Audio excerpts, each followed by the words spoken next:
Gaza पट्टी, जो महज 360 वर्ग किलोमीटर का इलाका है, यहाँ करीब 20 लाख लोग रहते हैं। इस छोटे से क्षेत्र ने दुनिया के सबसे जटिल संघर्षों में से एक को देखा है। इजराइल और फिलिस्तीन के बीच का यह संघर्ष न केवल इस क्षेत्र को बल्कि पूरे मध्य पूर्व और दुनिया को प्रभावित करता है। इस बार जो सीज फायर हुआ है वह कई हफ्तों की हिंसा के बाद आया है। एक ऐसी हिंसा जिसने हजारों लोगों को बेघर किया, सैकड़ों मासूमों की जान ली और अनगिनत सपनों को चकनाचूर कर दिया। इस संघर्ष विराम का श्रेय उन अंतर्राष्ट्रीय ताकतों को भी जाता है जो लगातार शांति वार्ता के लिए प्रयासरत थीं।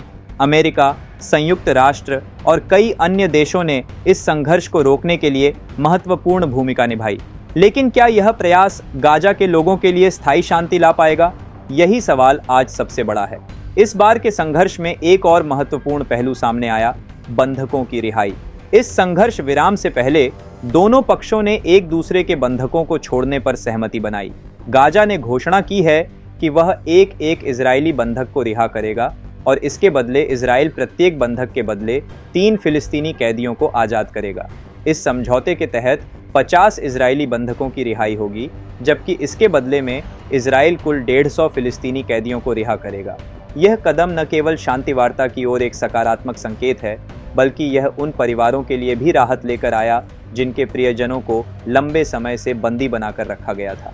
गाजा में इस पहल को एक नई शुरुआत के तौर पर देखा जा रहा है, जहां इंसानियत को प्राथमिकता दी गई।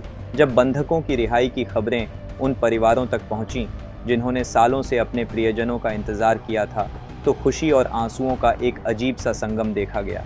एक माँ जो अपने बेटे की रिहाई की खबर सुनकर रो पड़ी, उसने कहा, यह मेरे लिए एक नया जीवन है। हर दिन उसकी सलामती की दुआ करती थी, अब मेरी दुआ कबूल हो गई। ऐसी ही भावनाएं हर उस परिवार में झलक रही थीं जो इस दर्द से गुजर चुके हैं। लेकिन सवाल यह उठता है कि इजराइल, जो 1967 के 6 दिन के युद्ध में अपने दुश्मनों पर बड़ी जीत हासिल कर चुका था, आज हमास जैसे संगठन से समझौता करने को क्यों मजबूर हुआ? इसकी वजह यह है कि समय के साथ परिस्थितियां बदल गई हैं। आज की राजनीति और कूटनीति केवल सैन्य ताकत से नहीं चलती, बल्कि मानवीय मुद्दों और अंतर्राष्ट्रीय दबाव का भी बड़ा योगदान होता है। इस समय इजराइल पर अपने बंधकों की सुरक्षा और उन्हें वापस लाने का भारी दबाव था।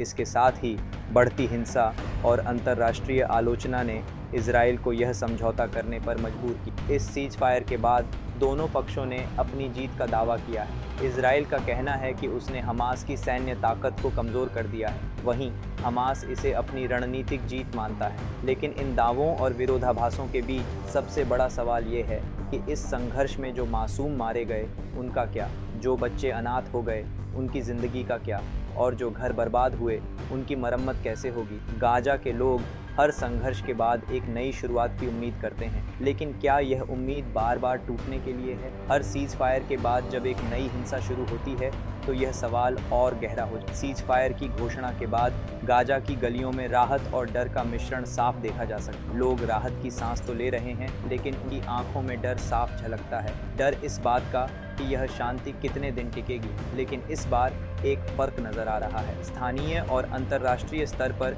इस बात की कोशिश हो रही है कि यह संघर्ष विराम सिर्फ एक अस्थायी समझौता न रह जाए, बल्कि इसे स्थायी शांति में बदलने के लिए गंभीर कदम उठाए। गाजा में हो रही यह नई शुरुआत न केवल वहां के लोगों के लिए बल्कि पूरी दुनिया के लिए एक संदेश है। एक संदेश कि अगर सही दिशा में प्रयास किए जाए तो शांति संभव है, लेकिन इसके लिए ज़रूरी है कि हम संघर्षों को हवा देने वाली उन जड़ों को। यह संघर्ष विराम गाजा के लिए एक नई लेकिन यह उम्मीद तभी टिकाऊ हो सकती है जब दोनों पक्ष अपनी पुरानी ध्वनि को भुलाकर भविष्य। अगर यह संभव हो सका तो गाजा की धरती की वह फसल उग सदियों। तो दोस्तों, आप इस युद्ध विराम पर क्या कहना, हमें कमेंट करके ज़रूर बताएं। वीडियो अच्छा लगा हो तो लाइक ज़रूर कर दें, और अगर आपका दिल कहे तो सब्सक्राइब भी कर दें।